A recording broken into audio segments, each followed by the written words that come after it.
Les invito a abrir sus Biblias en el Evangelio de Lucas, por favor. Evangelio de Lucas, capítulo 15.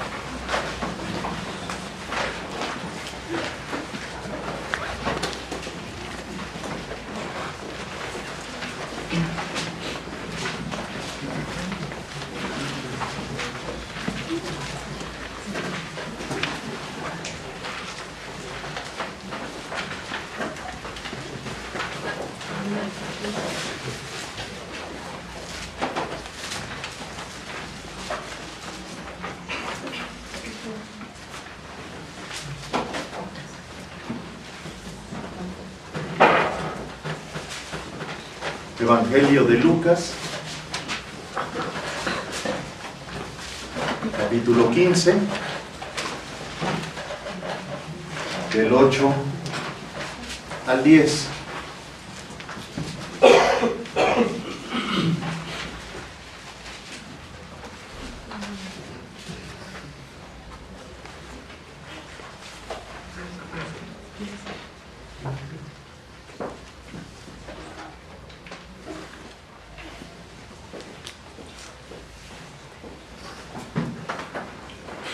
¿O qué mujer que tiene 10 dracmas, es decir, moneda, eran monedas de oro, la dracma, si pierde una dracma, no enciende la lámpara, no barre la casa y busca con diligencia hasta encontrarla? Y cuando la encuentra, reúne a sus amigas y vecinas diciendo: gozaos conmigo, porque he encontrado la dracma que había perdido. Así os digo que hay gozo delante de los ángeles de Dios por un pecador que se arrepiente. Y pone de modelo una mujer, nuestro Señor, ¿verdad? Es decir, la mujer es como con esa capacidad de encontrar lo perdido. Y estamos en el ámbito de la fe, y fíjense ustedes que quisiera hablar ahora de la fe, entender la fe como manera de trascender la realidad. ¿Se acuerdan cómo hemos definido la fe? Como confianza. Alumno Rafael, dígame por favor. Como confianza. La fe como confianza, como desarrollar esta capacidad de confiar, ¿verdad? De confiar. Y aquí una observación, hermanos. Hay en la Biblia, y muchos mencionan un pasaje que dice: maldito el hombre que confía en el hombre, ¿verdad? ¿Sí la han escuchado ese texto? Y pareciera así, simple vista, como que no debemos de confiar en la gente, que no debemos creer en ellos, que no debemos de poner nuestra confianza en la vida de los seres humanos. Y no es cierto.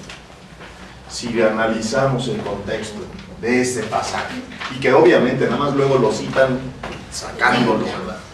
Si ponemos en contexto, es aquel que confía en sí mismo, en su poder, en su prepotencia, en su orgullo, en su propia fuerza, en su propia identidad de lo que él en sí mismo es. Cuidado en confiar en eso. No es que no desarrollemos lo que hemos hablado de la actitud básica de la confianza que todo ser humano tiene que confiar, ¿verdad? ¿Se entiende, verdad? Entonces, la fe como confianza, hablamos de eso. Ante diferentes problemáticas, ante nuestra propia culpa, ante la inconsistencia, ante la fragilidad de nuestra vida, a pesar de eso, confiar, ¿verdad? Aprendamos a confiar. Pero también hablamos la segunda vez, ¿se acuerdan?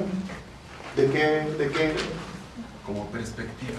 Como una nueva perspectiva, ¿verdad? Una nueva visión de las cosas, una manera diferente de entender la vida, el mundo, las relaciones, entender otra cosa, ¿verdad? Entender diferente manera, entendemos a Dios de diferente manera, entendemos las relaciones familiares de otra manera, entendemos la vida del prójimo, de pareja, en fin, del mundo. Aprendemos, la fe nos enseña a ver de otra manera las cosas. Pero también, entonces hoy quisiéramos apuntar la fe como una manera de trascender la realidad.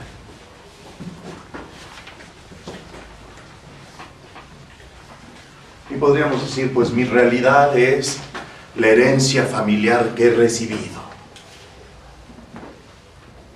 Y mi herencia familiar, si unos pueden leer sus historias y sus herencias y los hilos de su historia, ¿verdad? Podríamos decir, pues a mí, mi herencia es el orgullo que me heredaron, ¿verdad? Y vivo de este orgullo, soy bien orgulloso. Otros podremos decir, yo vivo del miedo. Y el miedo es algo que constituye mi herencia y pues vivo determinado por mi miedo. Otros diríamos el enojo, ¿verdad? Hablábamos del enojo y el enojo es algo que está en mi herencia y yo decido y tomo y vivo a la luz del enojo. Otros podríamos decir, pues el erotismo, y el erotismo me mueve, y la sexualidad, y de esa herencia, pues yo vivo. Y así cada uno podríamos traer herencias, ¿verdad? Y vivir determinados. Pues precisamente, hermanos, la fe es una manera de trascender, de ir más allá de esta realidad. Esa es la fe. Y sí, hermanos, podríamos decir, el ser humano vive en niveles. Hay niveles, ¿verdad? También en la vida humana que desarrollamos. Y ya hablábamos el domingo pasado un poquito de esto. Hay quienes viven en el nivel de lo consciente. Y cuando desconoce el nivel de lo inconsciente que habita en uno, este lo mueve a hacer lo que el inconsciente le dicta, ¿verdad? Por ello el domingo pasado decíamos que hay personas que están enojadas y viven en el nivel del enojo, ¿verdad? Y así es. En ese nivel viven, que viven enojadas, y su enojo se adueña de uno. Otros tienen miedo y viven en el nivel del miedo. Y así podríamos seguir, ¿verdad? Pero hay personas que están enojadas, pero no son su enojo, decíamos. O tienen miedo, pero no son su miedo. Ahí pónganle una E. Pero no son su miedo. O tienen problemas, pero no son sus problemas. Somos más allá de eso. Lamentablemente muchos viven en ese nivel. Tienen problemas y son sus problemas, ¿verdad? Y piensan en los problemas y sienten los problemas y actúan los problemas y todo lo ven a la luz del problema. Y se relacionan con los demás a la luz del problema. No pueden trascender más allá. Y es decir, hermanos, aquí la propuesta es, el ser humano puede tomar distancia de sus pensamientos o de sus sentimientos. Podemos tomar distancia, fíjense qué hermoso, ¿no? Podemos distanciarnos de esa realidad. Y podría yo reconocer mi herencia familiar y decir, el miedo es algo parte innato de mi herencia, pero ahora que lo puedo ver, me puedo distanciar. Me puedo distanciar de ese miedo, de esos sentimientos. Y claro, hermanos, no se trata de reprimir, no se trata de negar los pensamientos o sentimientos, sino se trata de relativizarlos.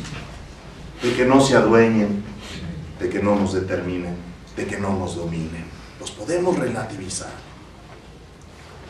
Y de lo que se trata, hermanos, es aprender a tomar distancia